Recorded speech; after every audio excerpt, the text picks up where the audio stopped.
If you're in perimenopause or even postmenopausal and feel like your cravings, your weight, and your emotions are out of control, this video is for you. It's not about you failing or messing up. It's really about your hormones, your nervous system, and your mental health all colliding at the same time. Today, I'm going to share the truth about emotional eating in menopause that no one is talking about and how to finally start feeling like yourself again. Hi, I'm Kim Hines. I'm an emotional eating coach and the host of the Emotional Eats podcast. I help midlife women stop emotional eating, balance their health and hormones, and finally feel at peace with food and their bodies. Before we go any further, make sure you go to the top of the description. I have a free gift for you. It is a tapping video. We use emotional freedom technique or tapping to stop emotional eating. So go ahead and grab that link in the description. Perimenopause and menopause are not just about hot flashes and weight gain. They can affect our cravings, our emotional eating, our moods, even our motivation to work out. We're going to dive into the hormone changes that trigger cravings and emotional eating, why dieting backfires, the mental health side of menopause that no one's talking about, and some sustainable steps that you can take to set yourself up for success during this time. So here's the hormone connection to you eating more and emotionally eating. When we are going through perimenopause and even when we're postmenopausal, we have quite the drop in estrogen. And estrogen can affect your serotonin and dopamine. Those are your feel-good hormones. And what happens when those drop, you have more cravings for comfort foods like sugar and carbs. Estrogen also plays a huge role in how your insulin works. So lower estrogen might mean more blood sugar spikes and crashes. So let's also talk about cortisol. That's your stress hormone. During midlife, stress often increases.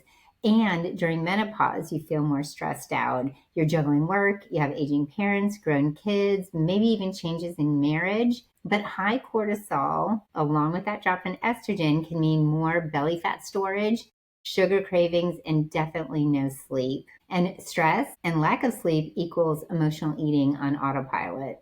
So let's talk about insulin resistance. Insulin is also a hormone. As we age, we naturally become more insulin resistant.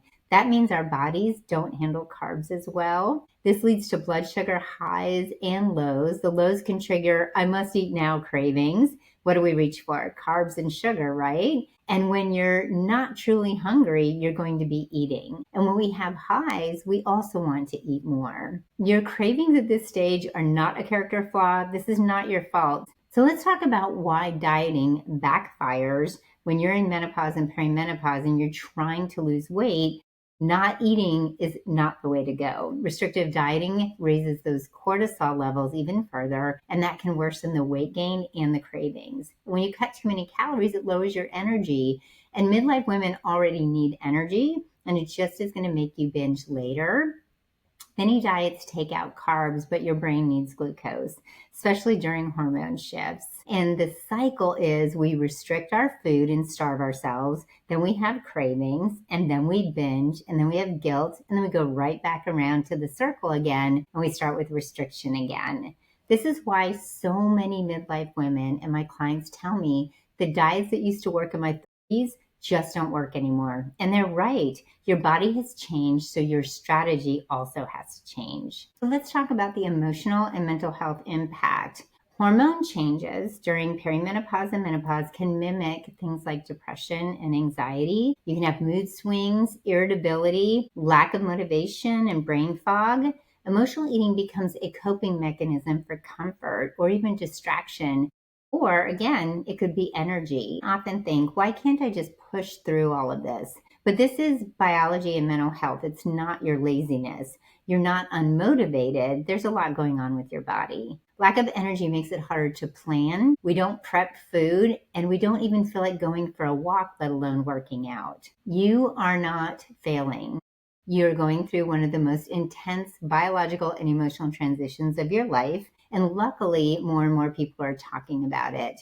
The key is to give yourself compassion and grace while also creating a new system of support and a new strategy. So let's talk about the strategy. First of all, I highly recommend getting tested. Request hormone testing. So whether you decide to do anything with this or not, just knowing what your levels are really important. I highly recommend getting estrogen, progesterone, testosterone, cortisol, thyroid, and blood sugar, especially things like A1C, not just fasting glucose. Knowledge is power, because even if you decide not to go on hormone therapy or do anything with the blood sugar right away, you at least understand your body better and why these things are happening. And then number two, I really recommend eating for blood sugar, balancing the blood sugar. Include that protein, fiber, and healthy fats at every meal. Don't skip meals. Make sure that you are eating enough throughout the day that you are not feeling like you want to binge later in the evening. We also need to reset our stress.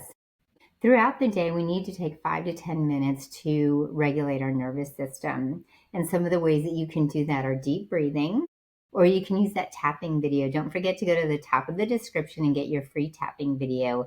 That can help you not only with emotional eating, but bringing down your nervous system. Gentle yoga and walking, it all helps lower cortisol and break the emotional eating cycle. Let's talk about energy conservation. You want to simplify meals. Maybe think about doing sheet pan dinners or smoothies in the morning if you're just really rushed, or making sure that you meal prep so that you are not at the end of the day having to make one more mental or physical decision. Plan for snacks that are going to fuel you instead of drain you. Maybe have some nuts, protein shakes, fruit with nut butter, maybe even leftovers could be a great snack for you to make sure you get that protein and fiber in.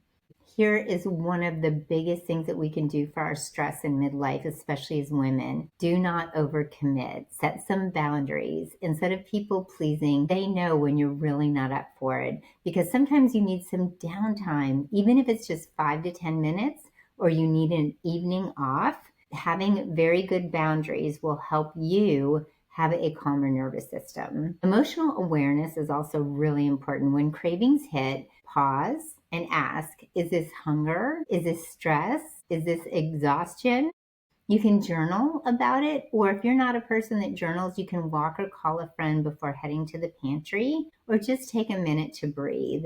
That takes a lot of practice, and I understand that doesn't come easily to many people, but the more you do it, it's like a muscle. You'll get better and better at it. Menopause is not the end of your health or your peace with food, and I'm here to help you. By understanding what's really going on in your body and giving yourself the grace and compassion you deserve, you can navigate this menopausal season without turning to diets that are going to leave you hungry and frustrated. And remember, it's not about being perfect. It's about awareness, small, consistent changes, and compassion for yourself. The more mindful and present you become with everything that you do, the easier this is going to get. Menopause is a transition, and it can lead to weight gain on its own because of those changes in hormones, but we don't need to double down on that with emotional eating if you use your tools. If this video resonates with you, here's what I'd love for you to do. Go to the top of the description and grab that tapping video. It's the first step to calming those cravings and keeping your nervous system regulated. And if you want more support and coaching at a place where women just like you are doing this together, join my Emotional Eats community. You'll find the link in the description. Inside, you're going to get tools, live coaching, encouragement, and tips like what you're hearing today. Make sure you like this video, subscribe, and hit the bell so you don't miss the next one.